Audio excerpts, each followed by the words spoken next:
La caféine, le stimulant qui anime la révolution technologique. Et c'est aussi vrai à Beijing aujourd'hui que dans la Silicon Valley. 3W est au cœur de la nouvelle industrie chinoise de la technologie. C'est un endroit où les gens innovateurs peuvent rencontrer des financiers. Les murs sont remplis de quelques-uns des plus grands innovateurs des 20 dernières années. Le prochain pourrait être assis à une table voisine en sirotant un latte. Ce n'est peut-être pas la plus grande entreprise du monde, mais ils ont une chance de réaliser leur rêve. Sur les murs, certains de ces investisseurs cherchent à financer de nouvelles idées et des photos des dirigeants chinois qui les ont visités afin d'encourager l'expansion de ce nouveau secteur de l'économie. Mais c'est à l'étage où se brassent les plus grosses affaires.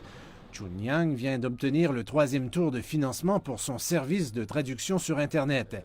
Mais cela n'a pas été facile. Comme l'économie chinoise a ralenti, les investisseurs sont méfiants même si au final, la situation a bien tourné. En fait, bien que le nombre d'investisseurs a chuté, le montant des investissements a augmenté. Ailleurs, cependant, d'autres ont de la difficulté à traverser la tempête. Le financement dans le secteur de la technologie est maintenant presque nul. Mais selon certains des investisseurs les plus importants dans ce secteur, cela pourrait avoir un effet bénéfique. Mais dans le secteur manufacturier, toujours un élément central de l'économie chinoise, le financement reste faible et les exportations, malgré une reprise rapide ces derniers mois, demeurent modestes. Les inquiétudes concernant les barrières commerciales et les tarifs supplémentaires de la nouvelle administration Trump ont contribué à l'incertitude. Et les industries chinoises traditionnelles sont encore un lourd fardeau.